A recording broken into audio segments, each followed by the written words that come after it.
Hi, welcome back to my YouTube channel. Let's see how to rename the file in Google Sheets. Okay, so let's get started. So whenever you open the Google Sheets, okay, so here you can see the new spreadsheet. This is the fresh spreadsheet, and you will start working on this spreadsheet. Okay, so once you finish working or before you start working, if you wish to rename your spreadsheet or if you want to rename the file of your spreadsheet means, for that what you can do is like on the top here you can see untilted spreadsheet. Okay, so just click on that. So here you can see the rename option. So once you click on that, and here you can give any name of the file which you wish to give.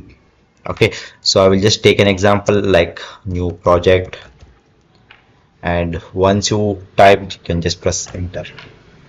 Okay, so once you press enter, this particular file will be saved in your particular Google Drive.